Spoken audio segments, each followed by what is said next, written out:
পদক্ষেপ নেওয়ার নির্দেশনা প্রধান উপদেষ্টার। দীর্ঘ দর কষাকষির পর অবশেষে দলীয় প্রতীক শাপলা কলি বেছে নিলেন নাহিদ আক্তাররা। ভোটের মাঠে বিএনপির সঙ্গে এনসিপির তুমুল প্রতিদ্বন্দ্বিতার বার্তা দিলেন নাসির উদ্দিন পাটোয়ারি। সর্বোচ্চ সংখ্যক ভোট পেয়ে আবারও জামায়াতের আমির নির্বাচিত হলেন ডাক্তার শফিকুর রহমান। থাকবেন 2028 সাল পর্যন্ত। উচ্ছ্বসিত নেতাকর্মীরা।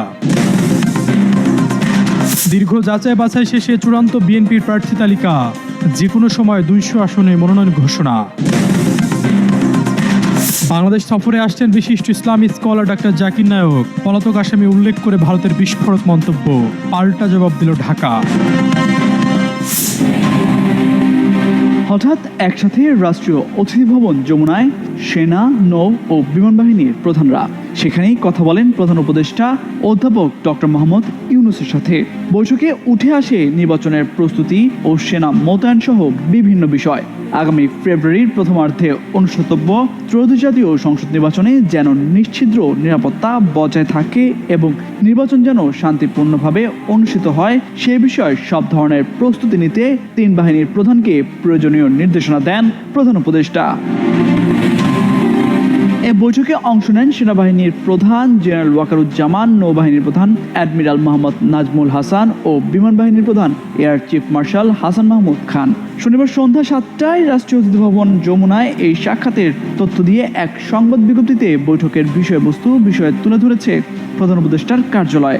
সেখানে বলা হয়, বৈঠকে ত্রয়োদশ জাতীয় সংসদ নির্বাচনে নিশ্ছিদ্র নিরাপত্তা বজায় রাখা ও শান্তিপূর্ণভাবে ভোট আয়োজনের বিষয়ে সব ধরনের প্রস্তুতি নিতে তিন বাহিনীর প্রধানকে প্রয়োজনীয় নির্দেশনা দিয়েছেন প্রধান উপদেষ্টা মোহাম্মদ ইউনূস। সাক্ষাৎকালে আগামী ফেব্রুয়ারির প্রথমার্ধে অনুষ্ঠিতব্য নির্বাচনের জন্য সশস্ত্র বাহিনীর সব ধরনের প্রস্তুতি নেওয়ার বিষয়ে প্রধান উপদেষ্টাকে অবহিত করেছেন তিন বাহিনীর প্রধান। বিজ্ঞপ্তিতে বলা হয়, সাক্ষাৎকালে জাতীয় নিরাপত্তার পাশাপাশি দেশের আইন শৃঙ্খলা রক্ষায় সামরিক বাহিনীর সদস্যদের কঠোর পরিশ্রমের জন্য সাধুবাদ জানান প্রধান উপদেষ্টা। ডক্টর মোহাম্মদ ইউনূস বলেন, গত 15 মাসে সেনাবাহিনী সহ সব বাহিনীর সদস্যরা দেশের আইন শৃঙ্খলা রক্ষায় অত্যন্ত কঠোর পরিশ্রম করছে। আসন্ন নির্বাচন যেন নিশ্চিদ্র নিরাপত্তার চাদরে ঢাকা থাকে সেজন্য তিন বাহিনীকে প্রয়োজনীয় নির্দেশনা দেন তিনি। বলেন, ফেব্রুয়ারির প্রথমার্ধে অনুষ্ঠিতব্য নির্বাচন অবাধ, সুষ্ঠু, নিরপেক্ষ, শান্তিপূর্ণ ও উৎসবমুখর করতে অন্তর্বর্তীকালীন সরকার প্রতিশ্রুতিবদ্ধ। নির্বাচন ঘিরে আইন শৃঙ্খলা রক্ষায় 90,000 সেনা, 2,500 নৌবাহিনী এবং 1,500 বিমান বাহিনীর সদস্য মোতায়েন থাকবে। প্রতিটি উপজেলায় 1 কোম্পানি সেনা মোতায়েন থাকবে। বৈঠকে আগামী 21 নভেম্বর সশস্ত্র বাহিনী দিবসের আয়োজনে প্রধান উপদেষ্টাকে আমন্ত্রণ জানান তিন বাহিনীর প্রধান। তামজিদ মির্জা, যুগান্তর নিউজ। আমরা শাপলাকলি নিব। আমরা এখন এখানে একটা বিষয় আপনাদের থাকতে পারে যে আমরা বলছি শাপলার, কিন্তু আমরা এখনো ব্যাখ্যা পাইনি নির্বাচন কমিশনের যে স্বেচ্ছাচারী আচরণ। কিন্তু এখন কি তাহলে আমরা প্রতীক নিয়ে পড়ে থাকবো? আমরা ইলেকশন ফেজে ঢুকবো না? তো সেই জায়গা থেকে আমরা বৃহত্তর স্বার্থ চিন্তা করে এই ডিসিশনটা নিচ্ছি। কিন্তু ইলেকশন কমিশনের যে স্বেচ্ছাচারী আচরণ, এটা পুরো বাংলাদেশের সামনে স্পষ্ট হয়েছে। আমরা ইনশাল্লাহ শাপলাকলি নিচ্ছি পুরো বাংলাদেশের।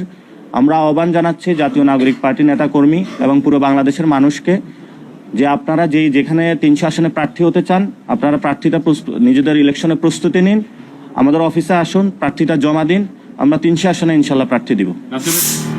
আবারও বাংলাদেশ জামায়াতে ইসলামীর আমির নির্বাচিত হয়েছেন ডাক্তার শফিকুর রহমান। 2026-2028 কার্যকালের জন্য তিনি দলটির সর্বোচ্চ নেতা নির্বাচিত হয়েছেন। বাংলাদেশ জামায়াতে ইসলামীর অভ্যন্তরীণ নির্বাচন পরিচালনার দায়িত্বে নিয়োজিত প্রধান নির্বাচন কমিশনার সহকারী সেক্রেটারি জেনারেল মাওলানা এটিএম মাসুম শনিবার রাতে সংগঠনের আমির নির্বাচনের ফলাফল ঘোষণা করেন। 9 অক্টোবর থেকে 25 অক্টোবর পর্যন্ত সারা দেশের সদস্যদের কাছ থেকে গোপন ব্যালটের মাধ্যমে ভোট গ্রহণ করা হয়। ভোট গ্রহণের কার্যক্রম শেষে সংশ্লিষ্ট দায়িত্বপ্রাপ্ত টিম ভোট গণনা শেষ করেন।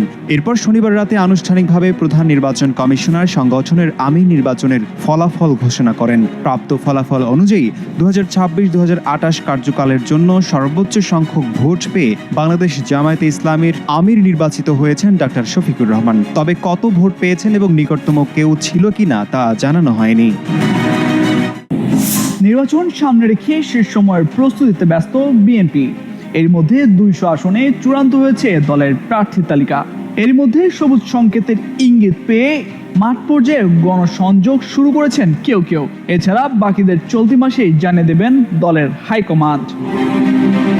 সংশ্লিষ্ট সূত্রে জানা গেছে, চলতি নভেম্বরের প্রথমার্ধের যে কোনো সময় অন্তত 200 আসনে একক প্রার্থী ঘোষণা দিতে পারে বিএনপি।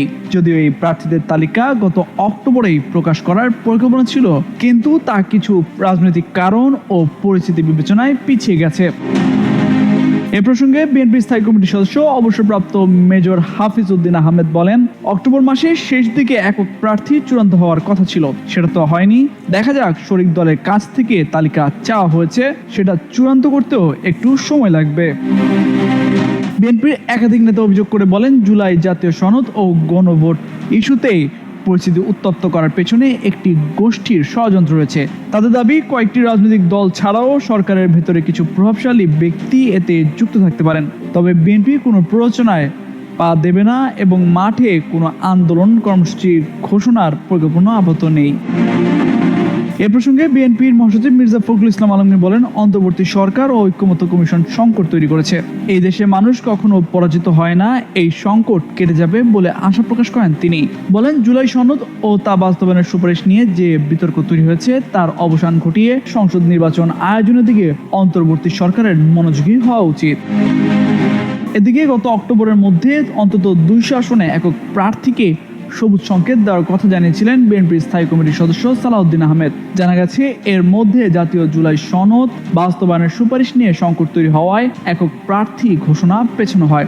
ধারণা করা হচ্ছে, চলতি মাসের প্রথমার্ধে যে কোনো সময় একক প্রার্থী ঘোষণা করা হতে পারে। আবার কেউ কেউ বলছেন, আগামী সোমবার স্থায়ী কমিটির বৈঠক হওয়ার কথা রয়েছে। এই বৈঠকের পর 2-1 দিনের মধ্যে একক প্রার্থী ঘোষণা হতে পারে। তামজিদ মির্জা, যুগান্তর।